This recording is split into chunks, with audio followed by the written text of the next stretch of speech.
ॐ नमः सितेभ्यः। ॐ नमः सितेभ्यः।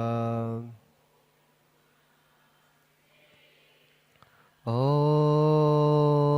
नमः सितेभ्यः।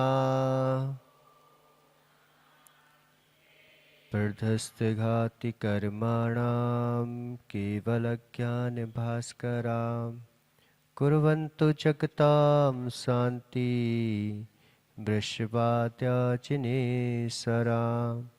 नमो अरिहन्ताणं नमो सिद्धाणं नमो आयरीयाणं नमो वज्रायाणं नमो लोये शब्शाहूणम।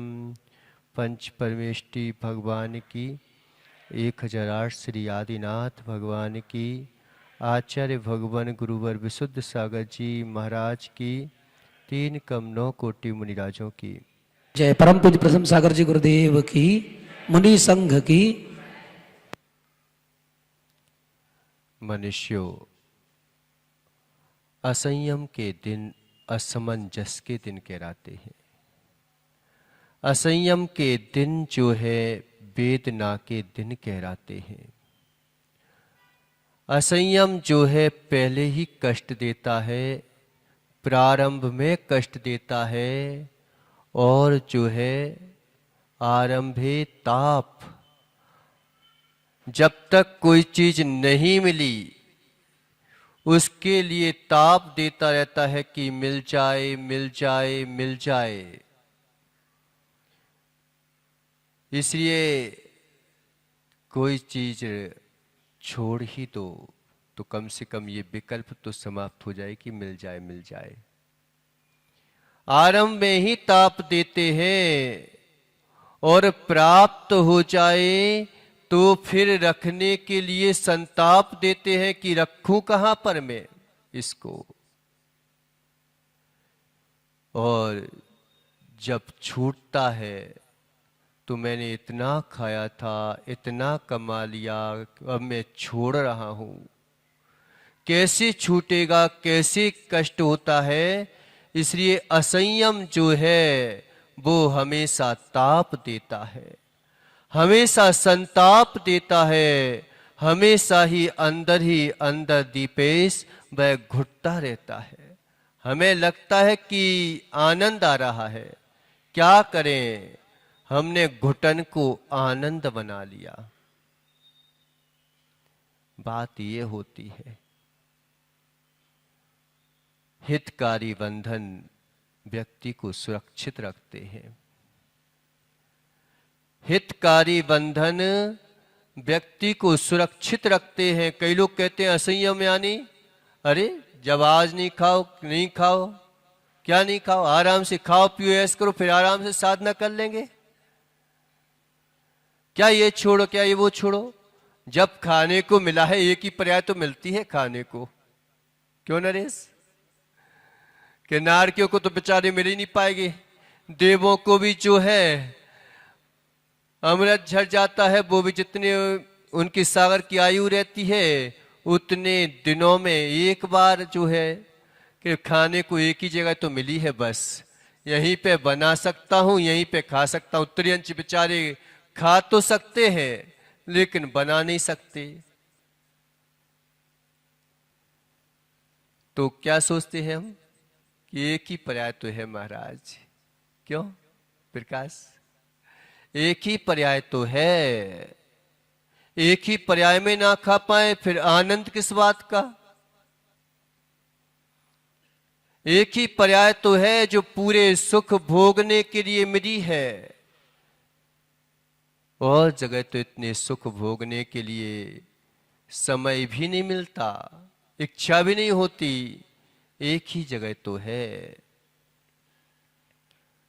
और एक ही जगह है जब विपरीतताएं खड़ी हो, आपत्तियां खड़ी हो, असमंजस की स्थिति खड़ी हो, उस समय संयम में दृढ़ हो जाओ। यही जो है सबसे बड़ा जो है सबसे बड़ा नियम है। हितकारी बंधन व्यक्ति को सुरक्षित रखते हैं।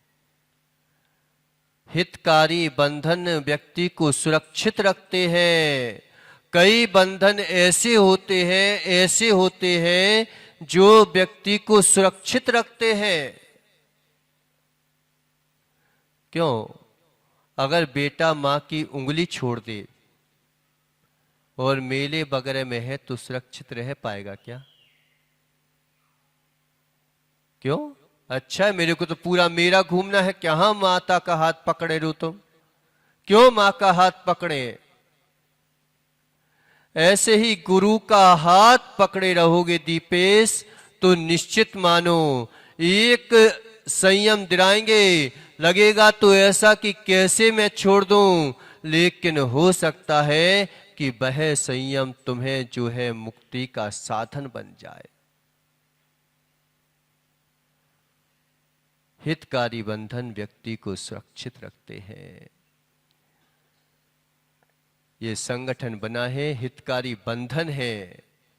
हम इनमें जो है जुड़ने के लिए नहीं बना, एक साथ रहने के लिए बना है। कोई भी गुरु महाराज आ जाए, कोई भी आ जाए, ऐसा नहीं कि एक जन ने महाभारत संभाल लिया बस वो आ जाएगा बाकी कोई नहीं आएगा।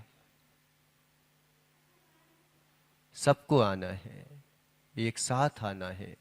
कम से कम एक समय तो हम धर्म के लिए दे पाए। एक समय कम से कम जो है संयम की आराधना, संयम ले नहीं पा रहे हैं, लेकिन संयम की आराधना भी एक समय कर लेना तो भी जो है वह मुक्ति का साधन बन जाती है। और ये मैं नहीं बोल रहा हूं, ये कौन बोल रहा है पता? पढ़ लेना धन्य कुमार चरित्र। अकृत पुण्य की पर्याय में जब पापी था वह जीव, एक समय ऐसा था कि जो है खाने को दाना नहीं था उसके घर में। जब पैदा हुआ, पापी जीव पैदा हो जाते हैं तो पूरा का पूरा वैभव छिन जाता है। पता नहीं चलता, सबके दिन एक से नहीं होते, सबके दिन एक से नहीं होते। कभी जो है मुट्ठी भर चना तो कभी कभी क्या है, कभी मुट्ठी भर चना होते हैं तो कभी घी भर घना होता है। सबके दिन एक से नहीं होते। अहंकार में कभी भूल मत जाना कि मेरा ही सब कुछ है। अहंकार में भूल मत जाना। देखो कहां राजपुत्र और कहां जैसे ही जन्म हुआ और मालूम चला कि सारा का सारा वैभव नष्ट हो गया। मां बची और बेटा ही बचा बस, और पूरा राज वैभव छिन गया। लेकिन उस परिस्थिति में भी अकृत पुण्य को उसकी मां ने जो है संयमियों के प्रति आस्था का, श्रद्धा का दीप जलाए रखा था कि हमने पूर्व में किया होगा इसलिए हो रहा है। बेटा कभी तो जो है ऐसे काम मत कर लेना, कभी जो है स्वप्न में भी संयमियों की निंदा मत कर देना। एक नियम नहीं दिलाया राजू। कहां गए राजेंद्र? बच्चा राजेंद्र, एक दिन का नियम नहीं दिलाया उसको, लेकिन संयमियों के प्रति श्रद्धा आस्था का दीप कि कुछ नहीं था खाने को। यहां तक हो गया कि मालूम चला कि जिसके घर कभी जो नौकर था वह सेठ बन गया, और जो सेठ था वह नौकर बन गया। कि जिसके दर जो राजा के दर काम करता था मुंशी, उसने पूरी हवेली खरीद ली। लेकिन फिर भी वो क्या सोचता है कि अहो ये देखो, कभी मैं इस कदर खाता था, इसका पिता मुझे देता था, उसके लिए सब कुछ दे दिया, हीरे जवाहरात दे दिए अर्जुन, लेकिन पता क्या हुआ कि पुण्य नहीं है तो निश्चित मानो तुम कितना भी प्राप्त कर लेना, तुम पचा नहीं पाओगे, पचा नहीं पाओगे। निश्चित मानो कोई तुम्हें दया कर भी दे, लेकिन तुम्हारे ऊपर दया हो नहीं पाएगी। इस सिद्धांत को भी याद रखना, कभी भूल मत जाना। कई बार हम जो है पुण्य आत्मा की बुराई कर देते हैं, कभी हम जो है किसी प्रकार से ये सोचे थे कि कोई मेरी सहायता नहीं कर रहा, कोई मेरी सहायता नहीं कर रहा है, ऐसा सोच लेते हैं। सहायता करना चाहिए, हमारा फर्ज है, लेकिन हमें किसी के ऊपर डिपेंड नहीं होना चाहिए। आत्मशक्ति को स्वयं प्रकट करना चाहिए हमें। क्यों नहीं कर रहा है कोई सहायता? पूर्व में तुमने ऐसा कर्म किया है कि कोई तुम्हें सहायता करने वाला नहीं मिलेगा। एक बालक जो है हमारे साथ में जा रहा था, बिहार करवाता, अजैन था, कहता है महाराज हम आपका बिहार करवाते हैं, सब कुछ करवाते हैं, लेकिन आपके लोग बाग सेठ हैं और हम गरीब के गरीब हैं। आप उनको जो है आशीर्वाद देते हो और हमको आशीर्वाद नहीं देते। यानी कि देता तो हूं, तो कह ले फलता ही नहीं है, एक पता कौन सा। तो हमने बोला कि एक बात बताओ, इन गैयों ने तुम्हारा क्या बिगाड़ा है, इन जीवों ने तुम्हारा क्या बिगाड़ा है कि तुम जो हो भूचर खाने में इनको पहुंचा देते हो। आज तुम्हें लग रहा है कि मेरे जो है कोई साथ नहीं दे रहा है, कोई साथ नहीं दे रहा है। क्यों नहीं दे रहा है तुम्हारा साथ? क्यों नहीं दे रहा है? निरीह प्राणी को तुमने हंसी हंसी में मारा था ना, हंस रहे थे उस समय। चूहे बिल्लियों को रड़ाने में तुम हंस रहे थे, हंस रहे थे। आज जो है WWF क्या क्या आता है वो मोबाइल पे, और बड़े उत्साह के साथ देखते हैं हम। हमें जो है प्रवचन पसंद नहीं आते, हमें वे चीजें पसंद आती हैं जो मालूम चकी मार धाड़ वाली हो। हमें असंयम की चीजें पसंद आती हैं। अगर वे चीजें अगर तुम्हारे सामने आ जाएं तो बताओ क्या होगा स्थिति? तुम्हारे साथ ऐसी घटना हो जाए तो क्या होगा? पूजा करने के बावजूद भी गरीब बना हुआ है, इसका अर्थ क्या है कि इसने कैसे जो है निदत्ते जैसे कर्म को बंद किया है कि आज जो है गरीब स्थिति में भी पूजा कर रहा है, लेकिन कोई सुनवाई नहीं दे रही है। लेकिन धैर्य रख लेना, धैर्य रख लेना थोड़ा सा। कुछ समय का धैर्य हो सकता है जीवन भर के लिए तुम्हें लाभदायक हो जाए।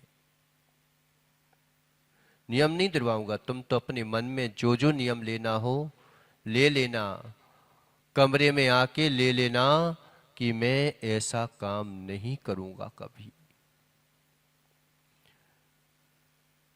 क्या हुआ अकृत पुण्य का कि अकृत पुण्य जो है जब पिता गर्भ में आया और पिता खत्म हो गया, लेकिन धन्य हो वह मां, उसने अपने बेटे को फिर भी नहीं मर पाया। आज हमें पढ़ाने के लिए फुर्सत नहीं है, हम पढ़ाई लिखाई नहीं उठा सकते, तो शादी क्यों कर ली तुमने? एक तो जो है असंयम का सेवन किया और उसमें अभी तुमने असंयम के फल को भी जो है संयम में नहीं बदल पाए। तुमने क्या कर डाला? जब इतना ही नहीं कर पा रहे थे, नहीं संभाल पा रहे थे बच्चों को, तो तुमने शादी क्यों की? शुद्ध सागर जी तो नहीं संभाल पाए तो घर से छोड़ के भाग आए। इनके पास आते हो ये दे दो वो दे दो, क्या दे दे? अगर हम संभाल पाते होते तो यहां पे आते क्या? लेकिन आज समझना तो पड़ेगा, रोना तो पड़ेगा। एक बार जो है अकृत पुण्य धन्य कुमार का चरित्र पढ़ लेना। जितनी भी गर्भवती माँ है, जितनी भी माँ है, एक बार जो है वह धन्य कुमार का चरित्र जो है पढ़ लेना। तुम नहीं पढ़ सकते, समय सा नहीं पढ़ना, नहीं पढ़ सकते तुम जो है करणानि योग नहीं पढ़ना, नहीं चाहन कर सकते चाहे तो नहीं करना। कम से कम एक बार जो है धन्य कुमार चरित्र को पढ़ के देख लेना। तुम एक पुण्य की पर्याय पढ़ना, एक पाप की पर्याय पढ़ना, एक ही जीव की दो पर्यायों को एक साथ पढ़ना। कि एक समय वह था जो महारानी थी कभी, आज जो है किसी सेठ के घर काम करना पड़ रहा है। लेकिन उस स्थिति में भी उसने जो है यही बोला कि मैंने पूर्व में कभी जो है मुनियों की निंदा की होगी, कभी जो है मुनियों का सम्मान नहीं किया होगा, इसीलिए आज जो है मेरे पास ऐसी आपत्ति आई है। उस बेटे को जो है उस गरीब स्थिति में भी बना के रखा उसने। देख लेना एक बार, एक बार तो पता क्या हुआ, संक्षिप्त में सुना रहे हैं कि सेठ के 7 बेटे, बताओ, और 7 बेटों ने उनको मानना शुरू कर दिया। किस बात से मानना शुरू कर दिया? कि माँ ने जो है खीर बनाई, उसने इतना बोल दिया, इतना बोल दिया कि माँ मुझे भी खीर खाने दो। बताओ, गरीब को ये कहने का हक नहीं मिला, क्यों नहीं मिला? इतना मात बोला था, इतना मात बोला था। पता, कभी शादी पार्टियों में कोई एक्स्ट्रा आ जाते ना तो मार के भगा देते हो किसी को। इतना मात बोला था कि माँ मुझे खीर खाने दे दे। इतनी सी बात पर तू खीर खाएगा, मेरी तुलना करता है? किसकी तुलना कर रहा है तू? ऐसा करके 7 बेटों ने उस बेटे को मार दिया। एक माँ के सामने एक बेटे को पिटता हुआ देखो, कैसे पता पड़ता हो कि माँ के सामने जो है बेटा पिट गया, खून निकल आया। लेकिन जो है फिर भी बेटापन ने जो है पूर्व में धर्म नहीं किया होगा, पूर्व में किसी को मारा होगा, आज पिट गए हैं। बैठी बैठी रो रही है वह मां, लेकिन कोई सुनने वाला नहीं है। सेठ आता है, पता, युवा अवस्था मिल जाए, धन मिल जाए और फिर जो है यश कीर्ति मिल जाए, ऐसे में संभल पाना अर्जुन बहुत मुश्किल पड़ जाता है। जो गरीब स्थिति से सेठ बनते हैं उनसे पूछो कि क्या होता है कमाना। बेटों ने कभी कमाना नहीं सीखा था, इसलिए मार दिया था। लेकिन पिता ने एक एक पैसा इकट्ठा करके कमाया था, तो उसको लग रहा था कि कैसी गरीबी स्थिति होती है। जैसे ही बेटे को देखते हैं कि अहो ये बेटा, क्या हुआ बहन? कुछ नहीं कुछ नहीं।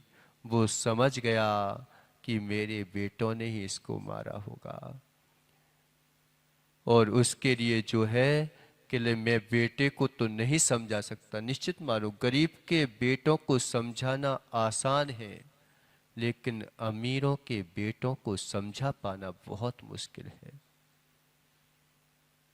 बहुत मुश्किल है। गरीब की सेवा उसकी पत्नी कर लेगी, लेकिन अमीर की सेवा उसकी पत्नी नहीं कर पाती, नर्स करती है उसकी सेवा। गरीब को खाने को बहुत है लेकिन खा नहीं पाता, पचा नहीं पाता। लेकिन गरीब जो है थोड़ा खाता है लेकिन पचा लेता है। नहीं देखते? समय हो गया लेकिन क्या करें, हो जाता है। लेकिन समझो कि वह बेटा को थोड़ा सा जो है दूध और वगैरह दे दिया, और जो है वह बेटे को जो है दिया। कहने लगी, बहन तू घर में जा कर के इस बेटे को खिला देना, यहाँ पे खा भी नहीं पाएगा। देखो उनके सामने खाने की हिम्मत नहीं कर सकते। ऐसा पैसा किस काम का। खीर बनाती है माँ, आंसू आ जाते हैं कि देखो कभी जब मैं राजघराने में थी हमेशा जो है मुनियों को आहार दे करके आहार करती थी, लेकिन आज देखो तो कोई जो है मुनि नहीं है, दे नहीं सकती। आज हिम्मत है, आज तुम्हारे पास सब कुछ है, अपने हाथ से जो है इन संयमियों के प्रति जो है आहार दे लेना, श्रद्धा उत्पन्न कर लेना। इतनी सी बात थी, उसने सोचा कि चलो एक जो है कटोरी, एक कटोरी हमें चौका लगाना पड़ता है। चौका लगता नहीं है, नहीं तो शुद्ध खाओ, और मालूम चल कि सूखी रोटी भी खाओगे महाराज को कोई प्रयोजन नहीं रहता है कि तुम्हारी अच्छी रोटी है कि कैसी रोटी है।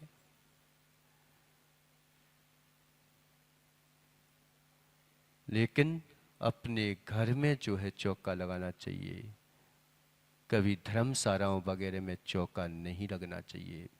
क्यों? क्यों? अपना घर पवित्र करना है कि धर्मशाला पवित्र करना है? आपका घर जो है मरघट है, मरघट। क्यों? घर मरघट है कि जहां जलाते हो वो मरघट है? क्या है नरेश? मरते घर पे हैं कि शमशान घाट में मरते हैं? शमशान घाट में तो जलाने के लिए जाते हैं, लेकिन तुम्हारा घर ही मरघट है। और मरघट पर कि जहां मरघट है, भूतों का बंगला है, वहां पर अपने आप को कैसे विशुद्ध रखें उसके लिए चौका लगाया जाता है। उस माँ ने जो है अपने थोड़ा सा जो है खीर बनाई, लेकिन यही सोचती है कि मैंने कभी मुनियों को आहार दिए थे, आज जो है कम से कम आज थोड़ी सी खीर तो दे दें। इतने में वहां पर वो जो है माँ घट पर पनघट चली गई पानी भरने के लिए, और बेटे से बोलती है कि बेटा कोई मुनिराज आ जाए तो जो है रोक लेना, देख लेना। अब जो है बेटा जो है चरणों में पड़ा हुआ है, एक मुनिराज सामने आ गए। महाराज महाराज रुको ना, रुको ना। अब महाराज क्यों रुकेंगे? लेकिन महाराज आगे बढ़ जाते हैं। एक बेटे वे होते हैं जो वेश्यालयों में जाते हैं, एक बेटे वे होते हैं जो दारू के अड्डों पर जाते हैं, एक बेटे वे होते हैं जो पर स्त्रियों में रमण करने जाते हैं, और एक बेटे वे होते हैं जो मुनिराज के चरणों में झुक जाते हैं। अब यहाँ के कौन से बेटे हैं अब तुम जानो, तुम्हारा काम जाने। कि एक पिता वह होता है जो अपने बेटों को जो है मुनिराज के चरणों में लेके आता है। बताओ कौन राजा बेटा है जो भले ही लगता है, कहते हैं तू दिन भर मुनिराज के संग में घूम लेता है, लेकिन माँ को यह भी पता है कि धन्य है मेरा बेटा किसी अन्य जगह तो नहीं है, इन्हीं मुनिराज के निर्गंथों के चरणों में तो रूठ रहा है।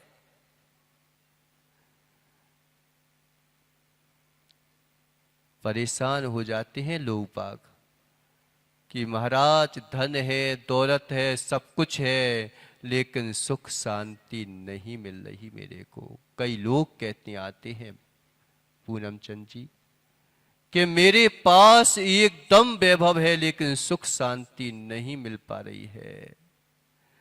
लेकिन एक जो है गरीब है, लेकिन उसे जो है अपनी आत्मा में संतुष्टि है।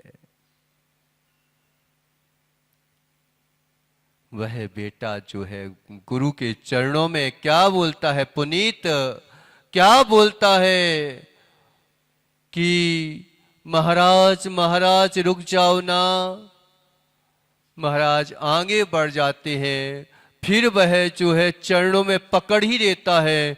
महाराज महाराज आपको जो है पाप लगेगा क्या, कि तुम्हारी वजह से जो है मेरी माँ ने बोला है कि महाराज को रोक के रखना, और मेरी माँ ने जो है खीर बनाई है, अगर आप नहीं दोगे तो माँ मुझे खीर खाने को नहीं दोगी, इसलिए रुक जाओ ना महाराज, रुक जाओ ना महाराज। एक बार तो महाराज को भी जो है दया आ गई, लेकिन क्या करें, वो फिर आगे बढ़ने लगे।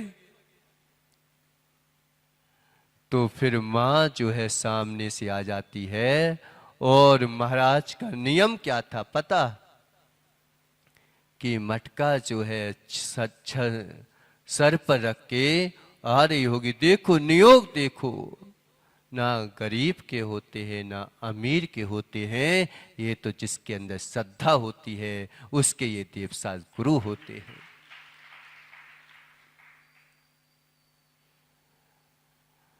पड़गाहन हो गया। अब देखो कि माँ ने जो है 3 हिस्से किए, एक हिस्सा महाराज को दे देंगे, एक हिस्सा बेटे को दे देंगे, एक हिस्सा जो है हम ले लेंगे बचेगा तो। आहार दिया, खीर दी, एक हिस्सा तो खत्म हो गया। अब सोचती है कि मैंने तो कभी बहुत खाई है, मेरे हिस्से का दे देती हूं। अपना हिस्सा भी दे दिया। महाराज को क्या पता तुम्हारे चौके में कितना बना है। लेकिन महाराज भी जो है ना कभी कभी जाते तो समझ जाते। तो एक बार आचैसी गए थे कर्नाटक में, तो एक बार देखा कि अब बहुत कम है, तो फिर उन्होंने देखा कि हमारे छुल्लक भी हैं, उनको भी चाहिए, तो मालूम चला कि 1-2 रोटी लेके आ गए। ऐसे भी दिन होते हैं श्रद्धा के। तो महाराज को नहीं था मालूम, लेकिन बेटे की श्रद्धा देखो कि माँ ये निर्गंत तपोधन है, ये तो एक ही बार लेते हैं, हम तो कुछ भी खा के काम चला लेंगे, लेकिन इन संयमियों को थोड़ा सा दे दो, मेरा भी हिस्सा दे दो। और जैसे ही तेज मुनिराज को हिस्सा दिया, और वह कटोरा जो है रबारब भर गया।